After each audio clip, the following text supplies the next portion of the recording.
कांग्रेस सांसद राहुल गांधी दिल्ली स्थित बासभवन में पुलिस काश्मीर में भारत जोड़ो यात्रा बेले राहुल देथिबा बयान को नहीं पुलिस बासभवन में पहुंची। दिल्ली पुलिस स्पेशल सीपी और डीसीपी राहुल बासभवन में पहुंची। काश्मीर में एबी महिला निर्यातना और यौन शोषण कर श्रीनगर में राहुल बयान देते निर्यातित महिला संपर्क में पुलिस को जनवा राहुल गांधी को गत 16 तारिख में दिल्ली पुलिस चिठी लिखिथिला। हेले राहुल तरफ कौन उत्तर दि जाई नथिबारु पुलिस बासभवन में पहुंचथिबा जणापड़ी। सेपटे पुलिस एक्शन को नहीं केंद्र सरकार बर्षिछि कांग्रेस। राहुल मुह बंद करने को चेष्टा कर पुलिस पछरे सरकार लुचिबा चेष्टा करुछंती बोली वरिष्ठ कांग्रेस नेता पवन खेरा कहिसेंती। राहुल का बासभवन आगे शह शह समर्थक एकाठी होई दिल्ली पुलिस मुर्दाबाद नारा दैछंती। एथि सहित केंद्र सरकार विरोध में जोरदार नाराबाजी हुई। राहुल गांधी जी ने स्पीकर से अनुमति मांगी थी पिछले हफ्ते 2 दिन पहले। उन्होंने कहा मुझे एक मौका दीजिए, मेरा नाम लिया गया है, 4 मंत्रियों ने मुझ पर आक्रमण किया है, हाँ, शब्दों का आक्रमण, और मुझे देने का जवाब देने का हक है। उन्होंने मांग की, वो मांग सुनी नहीं गई, उनको नहीं दिया गया। हालांकि मंत्रियों की ओर सांसदों से आरोप है। उन्होंने फिर से स्पीकर को चिट्ठी लिखा है कि मैं अभी भी उम्मीद करता हूं, क्योंकि राहुल गांधी जी का मन क्लियर है, स्पष्ट है कि मैं जवाब दूंगा तो पार्लियामेंट में ही दूंगा। जब तक पार्लियामेंट का सत्र चल रहा है मैं पार्लियामेंट के अंदर ही जवाब दूंगा। पार्लियामेंट 6 तारीख तक है। अभी सभी फलाना एमपी उनके खिलाफ बोल रहे हैं, उनको मौका क्यों नहीं देते आप? राहुल गांधी जी ने फिर से इसको कहा है कि मुझे मौका दीजिए, क्योंकि मैं पार्लियामेंट में बोलना चाहता हूं। कंसल्टेटिव कमेटी की बात जो आप कर रहे हैं, वहां पर यही कहा कि अगर मुझे जवाब देना है तो मैं पार्लियामेंट में दूंगा, आप चिल्लाते रहिए, धमकी देते रहिए, डराते रहिए, पर मैं हटूंगा नहीं, मैं जवाब दूंगा, ये मेरा हक बनता है। और कुछ महिलाओं के बारे में बताता हूं, बताएं हमें क्या एक्शन लिया इन्होंने, हाथरस क्या एक्शन लिया इन्होंने, कठुआ में क्या एक्शन लिया इन्होंने, जवाब दें इनका। क्या इन्हें जानकारी नहीं है उन महिलाओं की? उनके ही बारे में तो बताएं पहले क्या एक्शन लिया इन्होंने।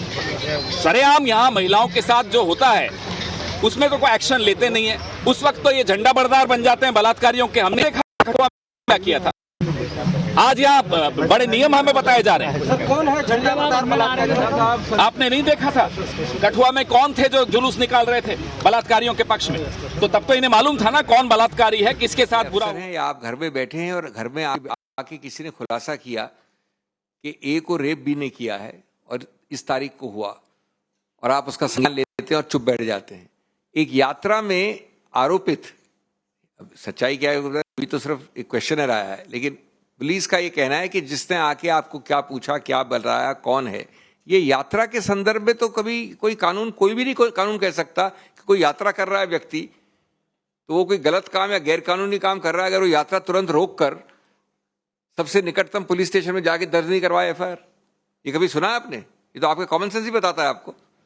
और दूसरा, ये तो सिर्फ बहाने निकाले जा रहे हैं हैरेसमेंट के, प्रतिशोध के, उत्पीड़न के। तीसरा, उसके लिए समय नहीं दिया जा रहा है।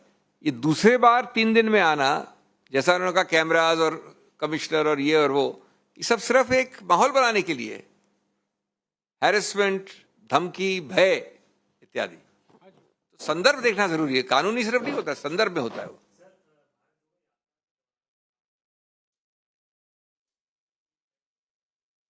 जिस रूप में बिहेव कर रही है और बिना ऊपर के इशारे के, संभव नहीं है, बिना अमित शाह जी के, बिना गृह मंत्रालय के आदेश के संभव नहीं है कि पुलिस इतना साहस कर सके।